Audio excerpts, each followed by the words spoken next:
रहमतुल्लाहि व बरकातुहू।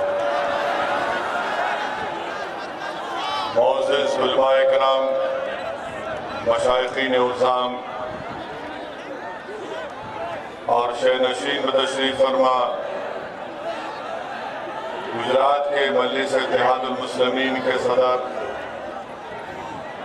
जनाब साबिर भाई साहब,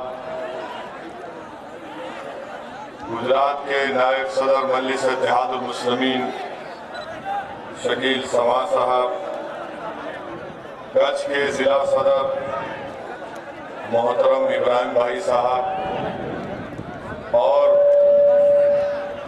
नशीन पर बैठे हुए मजलिस इत्तेहादुल मुस्लिमीन गुजरात के मेरे तमाम रुफ़ा व ज़िम्मेदारान, साबिक़ा रुकन असम्बली महाराष्ट्र व कौमी तर्जुमान जनाब वारिस पठान साहब, हैदराबाद के साबिक़ा मेयर वो मौजूदा रुकन बल्दिया जनाब माजिद हुसैन साहब, मुअज़्ज़िज़ हाज़रीन इकराम, बुज़ुर्गान मिल्लत, मेरे गयूर नौजवान साथियों और मेरी ज़दा और माँ और बहनों, मैं पहली मर्तबा कच्छ की इस तारीखी सरजमीन पर आने का मुझे मौका मिला और मैं आप तमाम का दिल की गहराइयों से शुक्रिया अदा करता हूं कि आप इतनी बड़ी तादाद में अपना कीमती वक्त निकाल कर आज के जलसे आम में शिरकत की। मैं आपका शुक्रिया अदा करता हूं। और पिछले 2 दिन से मैं यहाँ पर जब आया तो यहाँ पर हमारी मुलाकात इस मुबारक सरजमीन के उलमाए कराम से हुई, उनसे एक अलहदा नशिस्त हुई।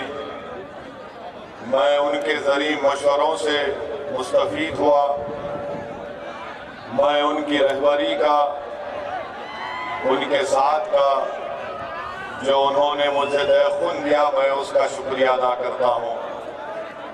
जो ज़रिए मशवरों से मुझे उन्होंने आरास्ता किया, मैं इंशाअल्लाह पूरी कोशिश करूंगा और मेरी जमात भी पूरी कोशिश करेगी कि उलमाए किराम के मशवरों को अपने सामने रखकर हम अपने सियासी सफ़र को जारी और सारी रखें।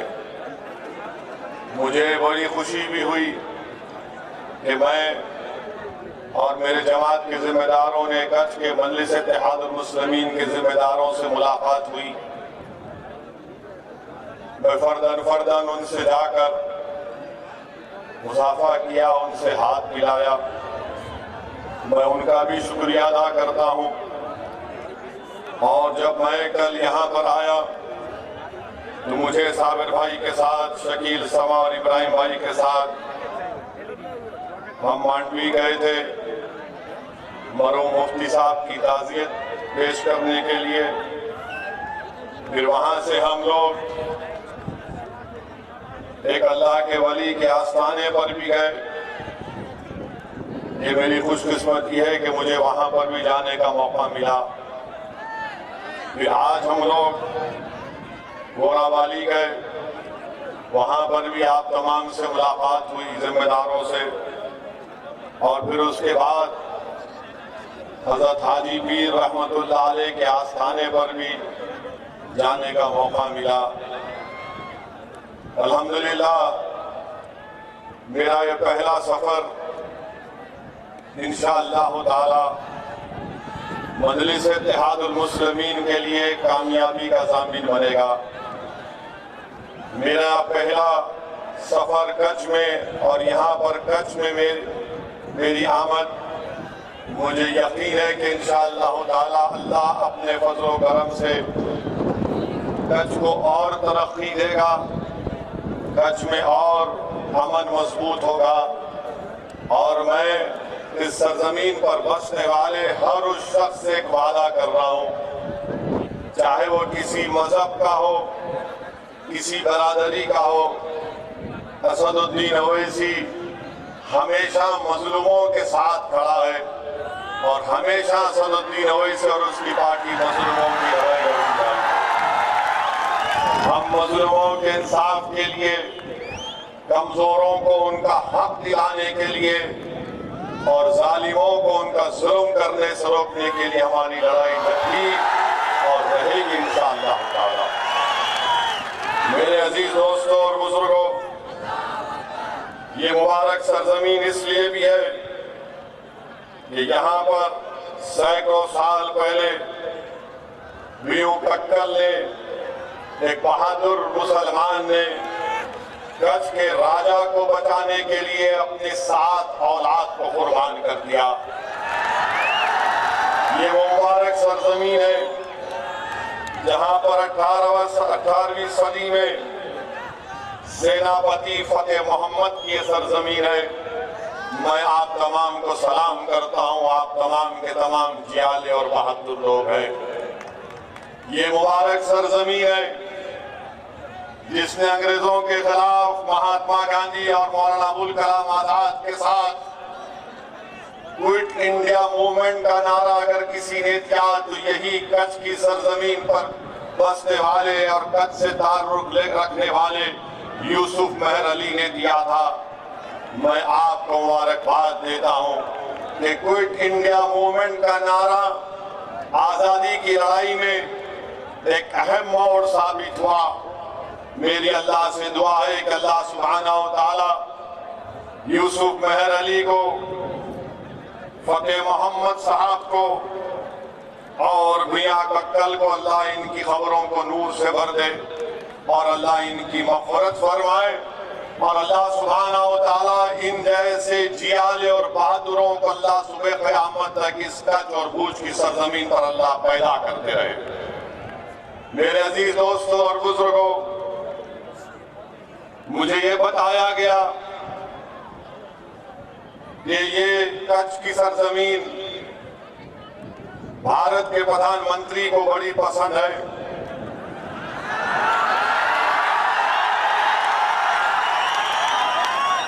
आप लोगों का इस तरह का रिएक्शन देखकर मुझे समझ में आ गया आप क्या कहना चाहते हैं। देश के प्रधानमंत्री को ये सरजमीन बड़ी पसंद है और ये मीडिया के लोगों ने मुझे बताया, क्योंकि मेरी हर तकरीर के बाद मीडिया के लोग बोलते ओवैसी भड़काऊ भाषण दिया। तो मीडिया के लोगों ने मुझसे कहा कि भारत के प्रधानमंत्री बहैसियत प्रधानमंत्री और बहैसियत गुजरात के मुख्यमंत्री भूज और कच्छ को 92 मरतबा यहाँ पर आए।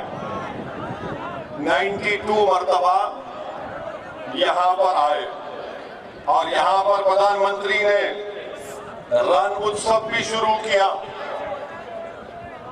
हम प्रधानमंत्री की इस मोहब्बत का शुक्रिया अदा करते हैं,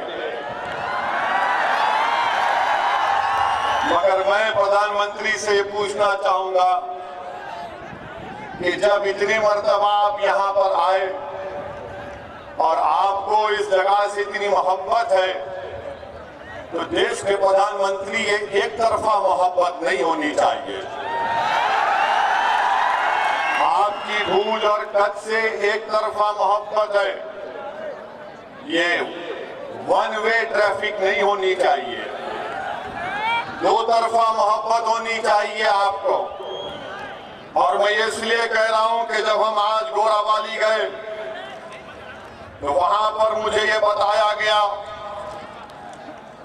कि कच्छ के जो बन्नी का इलाका है, जो हमारे मवेशी पालने का इलाका है, एशिया का सबसे बड़ा ग्रासलैंड एरिया है और गुजरात का सबसे बड़ा डेयरी सेक्टर है और इस बन्नी इलाके में 19 ग्राम पंचायती हैं और करीब 55 गांव पर मुश्तमिल है। और यहाँ पर क्योंकि ज्यादा बड़ी तादाद अल्पसंख्यक समाज के मुसलमानों की है और वो मवेशी हैं, गाय, बैल, बैल और भैंस को चराकर अपनी जिंदगी गुजारते हैं। देश के प्रधानमंत्री को मैं बताना चाह रहा हूं कि ये एक तरफा मोहब्बत कैसी आपकी है, देख लीजिए आप। ये आपने डांग के इलाके में फॉरेस्ट एक्ट को हटा दिया, मगर यहां पर बन्नी के इलाके में यहां पर आज भी वो एक्ट का लुज़ूम है। यहां की ग्रासलैंड सबसे बेहतरीन है मवेशियों के लिए। अगर डांग में आपने ऐसा काम किया तो फिर आपने सरजमीन पर क्यों नहीं किया प्रधानमंत्री? रण उत्सव तो आप मनाते हैं, मगर ये जो मवेशी जो गाय भैंस और बैल को चराकर अपनी जिंदगी गुजारते हैं, जब आपने डांग में ये किया तो यहां पर क्यों नहीं किया आपने? अब मीडिया के लोगों से मैं पूछना चाहता हूं, जो मुझे बार बार देश के प्रधानमंत्री और बीजेपी के इशारे पर मुझ पर इल्जाम लगाते रहते हैं, ओवैसी ऐसा बोला। मैं जो कुछ कह रहा हूं क्या मैं सच नहीं कह रहा हूं कि यहां पर इस इलाके में उनको उनके हुकूक नहीं दिए गए, उनको ये राइट नहीं दिया गया कि वो जमीन पर अपने जानवरों को चरवा कर अपनी जिंदगी गुजार सके। मैं बीजेपी से, भाजपा की हुकूमत से इस बात का मुतालबा और डिमांड करता हूं कि जिस तरह डांग में आपने किया, कच्छ के इस बन्नी के इलाके में भी इन तमाम मवेशियों को वही सहूलतें मिलनी चाहिए ताकि वो इज्जत के साथ अपनी जिंदगी को गुजार सके। मेरे अजीज दोस्तों और बुजुर्गों,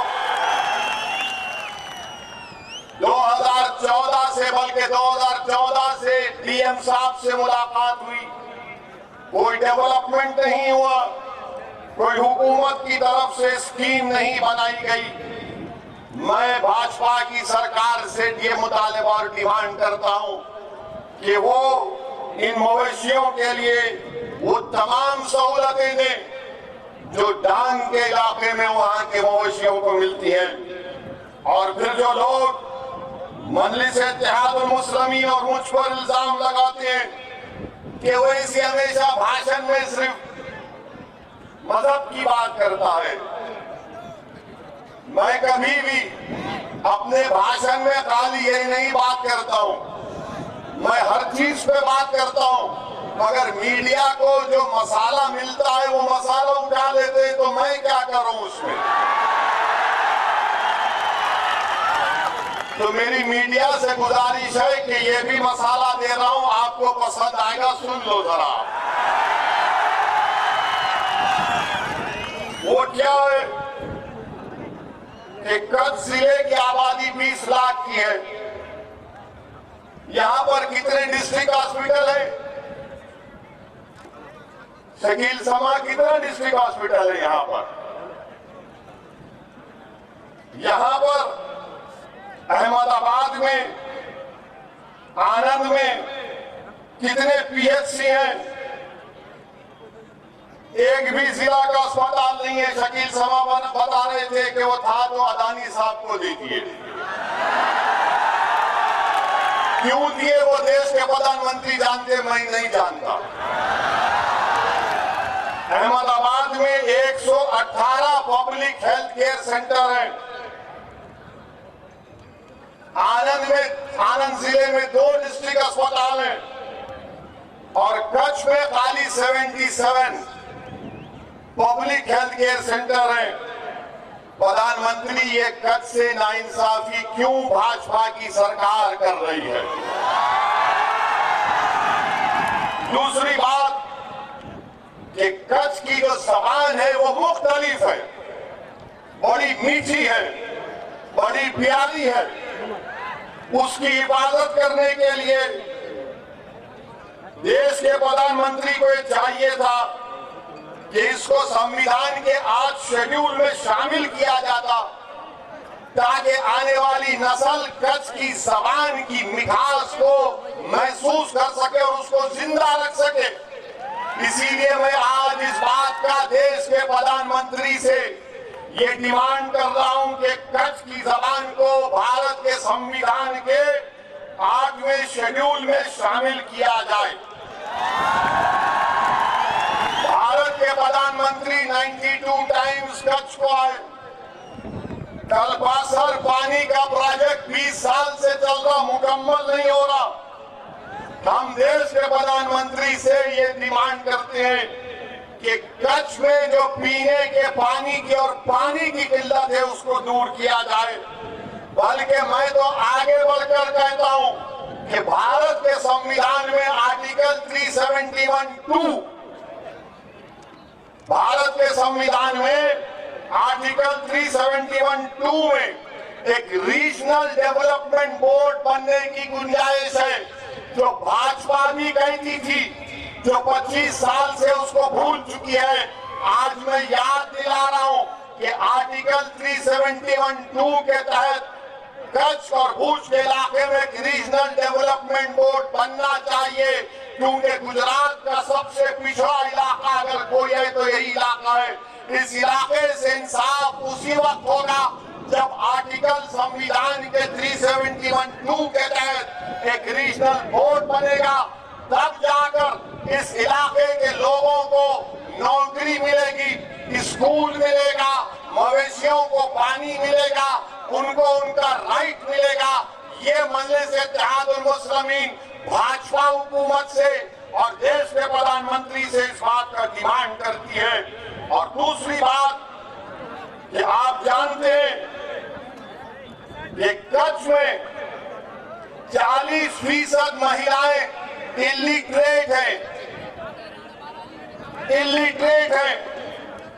क्यों है?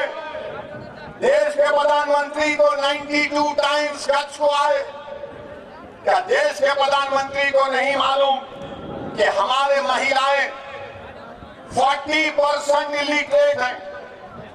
और अगर आप देखा जाए तो अहमदाबाद में महिला सिर्फ 20% इलिटरेट है। ये क्यों यहाँ पर 40% है? इसीलिए मैंने कहा था शुरुआत में कि नरेंद्र मोदी सिर्फ एक तरफा मोहब्बत चाहते हैं, अपनी तरफ से मोहब्बत नहीं करना चाहते।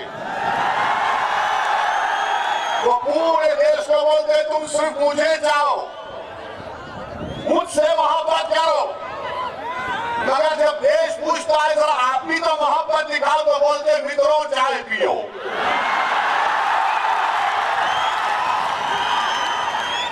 जब अच्छा अब आप ये बताइए कच्छ में कितने बच्चे ड्रॉप आउट रेट है? 26% ड्रॉप आउट रेट है। अब ये भड़का भाषण तो नहीं है मीडिया वालों, ये भड़का भाषण नहीं है।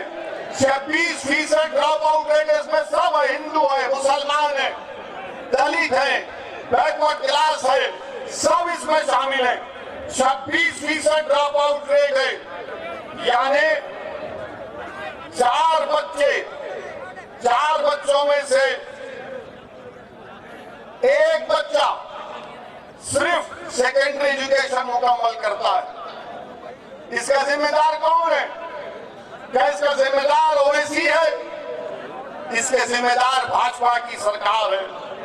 और वही साबरकांठा में चले जाइए, सिर्फ 6% बच्चे ड्रॉप आउट रेट है और कच्छ में 26% ड्रॉप आउट रेट है।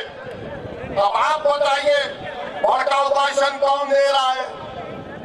मेरे अजीज दोस्तों और बुजुर्गों, और फिर मैं ये भी बताना चाहूंगा कि जब नरेंद्र मोदी गुजरात के मुख्यमंत्री थे तो उन्होंने कच्छ के लिए उस वक्त की यूपीए सरकार से लड़कर एक स्पेशल इकोनॉमिक जोन यहां पर लिया था, ताकि यहाँ के हैंडीक्राफ्ट को, यहाँ के आर्टिजन्स को फायदा हो सके। बल्कि इलाका की निशानदेही भी कर दी गई थी मोदी चिराल गांव में। अब प्रधानमंत्री बने तो SEZ गायब हो गया कच्छ का। क्यों प्रधानमंत्री? क्या ये वन वे लव नहीं है? मेरे अजीज दोस्तों और बुजुर्गों, फिर वहीं पर आप जानते हैं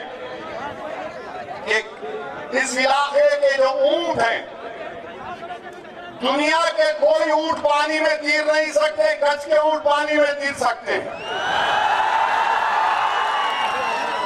यह भी भड़काऊ भाषण तो नहीं है,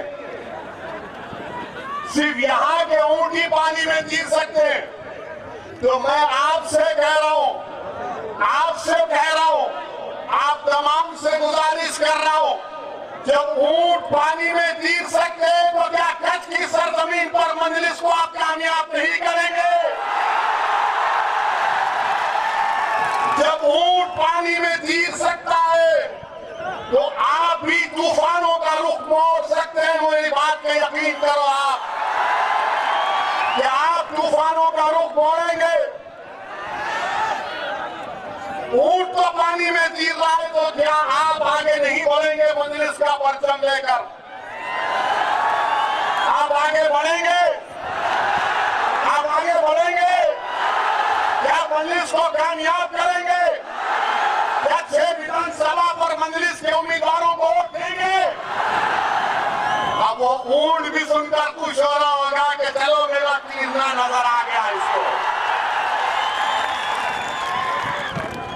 कच्छ में बेहतरीन कालीन बनाया जाता, कारपेट। क्या गांधीनगर में बैठा हुआ कोई आदमी कालीन बना सकता? नहीं बना सकता। यहीं के लोग कालीन बनाते हैं। मैं आप तमाम को सलाम करता हूं, आपने अल्लाह ने खुदादाद सलाहियत आपको दी है। अगर आप एक सियासी कुव्वत बन जाएंगे, अगर आपकी आवाज गुजरात में विधानसभा में गूंजेगी, तो फिर ये जो नाइंसाफियों का मैंने जिक्र किया, वो इंशाअल्लाह ताला वो नाइंसाफियों का खात्मा होना शुरू हो जाएगा। क्योंकि आपने बरसों कभी कांग्रेस को वोट दिया, तो कभी भाजपा को वोट दिया, और जिसको कांग्रेस को कामयाब किया वो जीतने के बाद भाजपा में चले जाते हैं। गए नहीं गए भाजपा में? बताओ आप, गए ना भाजपा में? कांग्रेस के लोग वोट तो आपका लिए, मगर चुनाव जीतने के बाद कहा कि मियां का तो वोट मिल गया, मगर दिल में मोदी की मोहब्बत है, इसलिए मोदी के पास जाकर जाएंगे। अब हम पर जब मैं ये बात करता हूं तो मुझ पर इल्जाम लगा दिया जाता है कि ओवैसी भड़काऊ भाषण देता है। मैं भड़काऊ भाषण नहीं देता। अगर सच्चाई को बयान करना, तुम्हारे पेट में दर्द महसूस होता है, तुमको सर में दर्द महसूस होता है, और मजलिस के होश में आने से तुम्हारी रातों की नींद जरा खराब हो जाती है, तो तैयार हो जाओ, अब तुमको नींद नहीं आएगी। गरीब आराम की नींद सोएगा इंशाअल्लाह ताला। जिन्होंने आपके हक आपसे छीन लिया, अब वो अपनी नींद से महरूम हो जाएंगे। आप आराम से बैठो, वैसी लड़ेगा आपके लिए इंशाअल्लाह ताला। साबिर काबुली वाला, शकील समा, इब्राहिम और ये जो नौजवान आज मजलिस में शामिल हुआ, ये आपके लिए आगे बढ़कर आपके लिए लड़ेंगे इंशाअल्लाह ताला। मेरे अजीज दोस्तों और बुजुर्गों, हमारी जब उलमाओं से मीटिंग हुई, तो उलमाओं से मीटिंग के वक्त हमारे मोअज़्ज़िज़ उलमाओं ने हमसे कहा कि सदुद्दीन ओवैसी साहब, आप अपने भाषण में, अपनी तकरीर में आप मुसलमानों से अपील करिए कि वो नमाज के पाबंद हो जाए, वो कुरान करीम की तिलावत करें, वो कुरान और सुन्नत के मुताबिक अपनी जिंदगी को गुजारें, वो अच्छे इंसान बन जाएं, ताकि ना सिर्फ ये सरजमीन, ना सिर्फ गुजरात प्रदेश, बल्कि भारत और ताकतवर हो जाए। तो मैं उस उलमाए कराम के उस मशवरे पर अमल करते हुए मैं आपसे अपील कर रहा हूं कि मुसलमानों, नमाज की पाबंदी करो। आज हम जब मस्जिद में मगरिब की नमाज पढ़ रहे थे, कौन सी मस्जिद?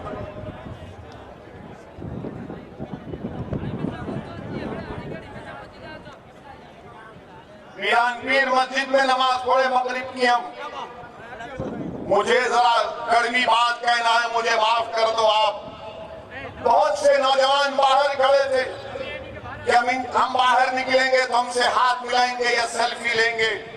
मैं उन नौजवानों से अपील कर रहा हूं, नौजवानों, मेरे साथ हाथ मिलाने से, मेरे साथ सेल्फी लेने से तुम्हारी खबर में कोई काम नहीं आएगा। तुम्हारी खबर में काम आएगा तो अल्लाह के सामने सर झुकाना। तुम भी जाओगे इस दुनिया से, हम सब जमीन की ग़िज़ा बनेंगे। मुसलमानों के लिए नमाज फर्ज है और नमाज पढ़ना हमारी जिम्मेदारी है। हम में और अखियारों में फर्क ये है कि हम नमाज पढ़ते हैं, तो नमाज की पाबंदी करो नौजवानों। 3 रकात पढ़ना था, 4 मिनट में नमाज हो जाती है। ऐसा गए वजू करे, आए 3 रकात पढ़े, पहले 3 की आदत डालो, फिर 2 की पढ़ेंगी, फिर 2 की पढ़ेंगी। मगर दीवार के पास खड़े होकर लोग देख रहे थे कब निकलेगा ओवैसी। क्या तुम ये सोचे कि अल्लाह देख रहा था कि तू दीवार तक आकर अंदर आ जाता तो मैं अपनी रहमत को तुझ पर और नाजिल कर देता। इसलिए मेरे नौजवान दोस्तों, भाइयों, बुजुर्गों, नमाज की पाबंदी करिए, कुरान शरीफ की तिलावत करिए, अल्लाह से अपने रिश्ते को मजबूत करिए। और जब हम अपने इस रिश्ते को मजबूत करेंगे तो इंशाअल्लाह ताला दीन दुनिया में अल्लाह हमको कामयाब और कामरान करेगा। तो मेरी आपसे दमन गुजारिश है कि कुरान और सुन्नत को अपनाइए, अच्छे इंसान बनिए, ताकतवर इंसान बनिए, कमजोर नहीं, ताकतवर बनिए। और ताकतवर से मतलब ये नहीं है कि दौलत हासिल करना, ताकतवर से मतलब ये नहीं है कि किसी को गाली देना मोटी, ताकतवर से मतलब ये नहीं है कि किसी को गुस्सा दिखाना। ताकतवर यह है कि तुम सच्चाई को अपना लो, तुम हक परस्त बन जाओ। ये ताकत है हमारी, और इस ताकत को हासिल करना अगर है तो कुरान और सुन्नत को अपनाना पड़ेगा। ये मैंने उलेमाओं के, मशाइखीन के पैरों के पास बैठकर सुना है।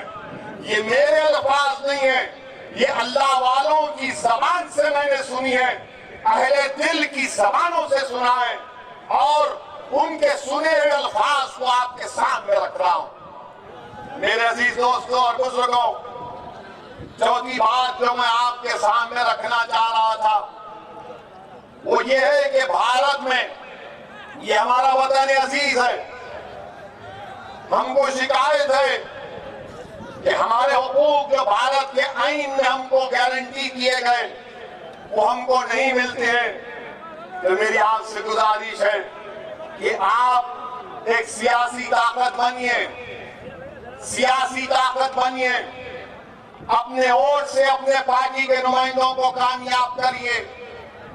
और याद रखिए मेरी इस बात को, आप हुकूमतों को बदल नहीं सकते, मगर आप में इतनी ताकत है कि आप अपने पार्टी के उम्मीदवारों को विधायक एमएलए बनाकर गुजरात की विधानसभा में भी जा सकते हैं। अगर आप ये काम करने तैयार हैं तो याद रखिए, जो पिछले 50-60 साल से नाइंसाफियां होती आ रही हैं, उन नाइंसाफियों का हम खात्मा कर सकते हैं। मजलूमों को जो उनके हक से महरूम कर दिया जा रहा है, हम उन मजलूमों को इंसाफ दिला सकते हैं। याद रखो नौजवानों, ये लड़ाई तुम्हारे लिए हम लड़ रहे हैं। याद रखो मेरे बुजुर्गों, ये लड़ाई हम इन आने वाले बच्चों के मुस्तकबिल को अच्छा रखने के लिए लड़ रहे हैं। याद रखो मेरी इज्जतदार माँ और बहनों, जो तुम्हारे दिलो दिमाग में अपने नौजवान बच्चे और बच्चियों के मुस्तकबिल को लेकर तुम्हारे माथे पर बोला जाता है, उस पेशानी की तकालीफ को दूर करने की लड़ाई आज मजलिस इत्तेहाद और मुस्लिमीन लड़ रही है। नौजवानों, अगर तुम ये महसूस करते हो कि मेरी आवाज को भारत में नहीं सुना जा तो याद रखो असदुद्दीन ओवैसी के इस अल्फाज को, अगर तुम चाहते हो कि तुम्हारी आवाज को सुना जाए तो इस जलसों में नारे लगाने से तुम्हारी आवाज नहीं सुनी जाएगी। तुम्हारी आवाज जब तुम्हारा नुमाइंदा साबिर काबुलीवाला हो, शकील समा हो या कोई भी हो, जब आपकी दुआओं से आपके वोट से जीत कर गुजरात की विधानसभा में जाएगा, जब वो वहां खड़े होकर पुकार कर कहेगा कि भूज और कच्छ में बसने वाले गरीबों से इंसाफ होना चाहिए, तब इंसाफ होगा। वरना याद रखो सिर्फ यही होता रहेगा कि तुम नारे लगाओगे, तुम वाह वाह करोगे और जो तकरीर करने वाला तकरीर करके खुश होकर चला जाएगा कि मैंने बड़ा अच्छा भाषण दिया था, लोगों की वाह वाह और दाद हासिल की। मगर असदुद्दीन ओवैसी तुम्हारी दाद का मोहताज नहीं है, असदुद्दीन ओवैसी तुम्हारी तारीफ का मोहताज नहीं है। असदुद्दीन ओवैसी अगर यहाँ पर आया है तो तुमसे भीख मांगने के लिए आया है कि खुदा के लिए मुत्तहिद हो जाओ, मुत्तहिद हो जाओ, मुत्तहिद हो जाओ। तुम अगर मुत्तहिद हो जाओगे तो याद रखो हम अपने मसाइल का हल तलाश कर लेंगे, वरना इसी तरह हमको भूल भलैयों में हमको फिराया जाता रहेगा, दिल फरेब बातें किए जाएंगे और धोखा दिया जाता रहेगा, खिलौने देकर हमको बहलाया जाएगा, मगर हमारे बुनियादी मसाइल की तरफ कोई तवज्जो और उसका हल नहीं निकालेगा। तो इसीलिए मेरे अजीज दोस्तों, ये लड़ाई आपके लिए लड़ रहे हैं। मैं यहाँ पर अपनी इज्जत या मकबूलियत में इजाफा करने के लिए नहीं आया हूँ। अल्लाह मेरी नीयत को जानता है। मैं यहाँ पर इसलिए आया हूँ कि आपकी सरजमीन पर जिस तरह हमारे बुजुर्गों ने देश की आजादी में अपना हिस्सा अदा किया, मैं चाहता हूँ कि तुम उन्हीं के नक्शे कदम पर चलकर तुम भारत के नेता बनो, ना सिर्फ गुजरात के। तुम भारत के नेता बनो, तुम लीडर बनो, तुम कायद बनो। मैं तुम्हारे पीछे चलने के लिए तैयार हूं, मगर तुम खड़े हो जाओ और अपने मुकद्दर के फैसले खुद करो। हम आपको नेता बनाने आए हैं, हम आपको लीडर बनाने आए हैं। मेरी एक ही ख्वाहिश है, अल्लाह ने मुझे बहुत दिया। मैं कभी भी ये नहीं सोचा था कि अल्लाह मुझे यहाँ तक पहुंचाएगा, कच्छ की सरजमीन तक पहुंचाएगा अल्लाह। मैं आज से 35 साल पहले जब लंदन में लॉ की डिग्री हासिल करने गया था, तो मैं कभी अपने ख्वाब में भी नहीं सोचा था कि मैं आपके दरमियान में खड़े होकर ये तमाम बातें करूंगा। मेरी एक ही ख्वाहिश है कि नहीं मालूम मेरी जिंदगी का चिराग कब दूर हो जाए। सबको जाना है, मैं मौत से नहीं डरता। डरता इस बात से हूं कि जब पूछा जाएगा बताओ असदुद्दीन तुमको तमाम नेमतों और इनामात से नवाजा गया, तुमने उसको कैसे इस्तेमाल किया, मैं उससे डरता हूं। मैं डरता हूं कि जब रब करीम के सामने मेरे हिसाब किताब होंगे, मैं डरता हूं कि जब कब्र में मुझसे 3 सवाल किए जाएंगे। मेरे अजीज दोस्तों, मैं जो कुछ कर रहा हूं अल्लाह को राजी करने के लिए कर रहा हूं। मैं जो कुछ कर रहा हूं ताकि मेरा खातिमा ईमान पे हो, इसलिए कर रहा हूं। मैं जो कुछ कर रहा हूं कौम और गरीब और मजलूम आवाम के फायदे के लिए कर रहा हूं।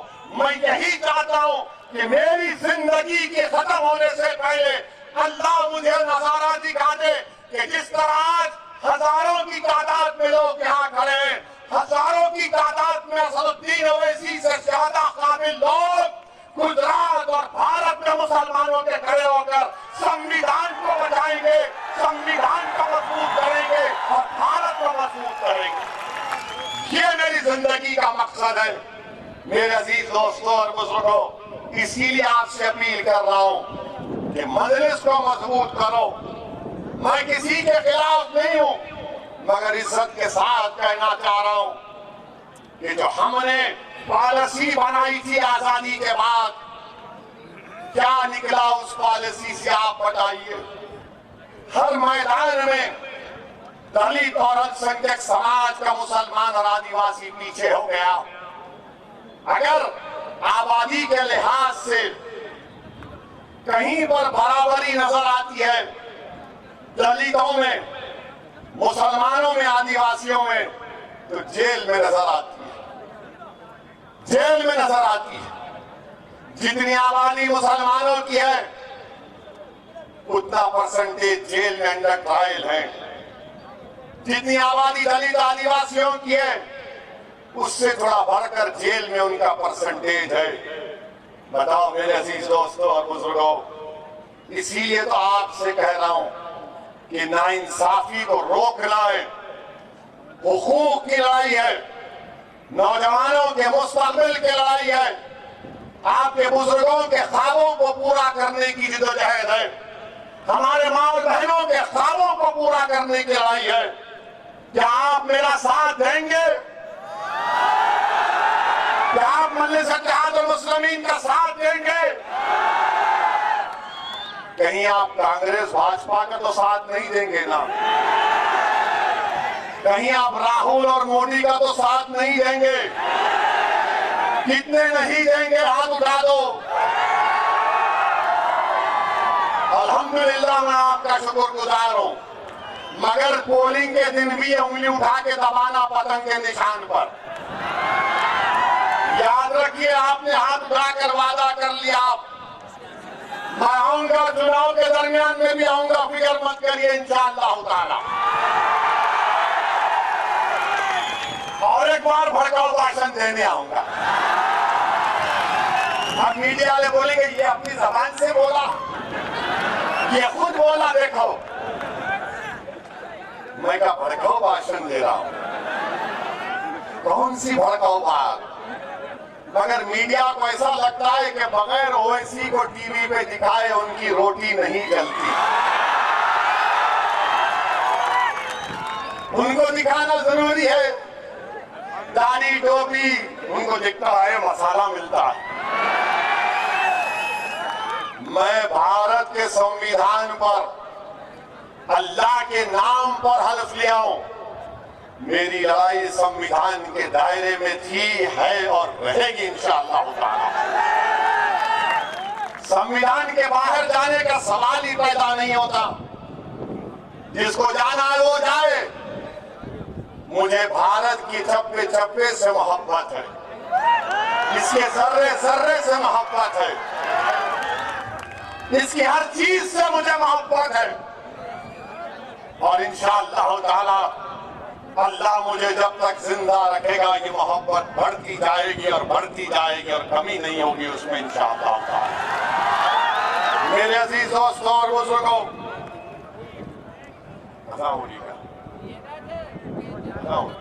रुकते हैं।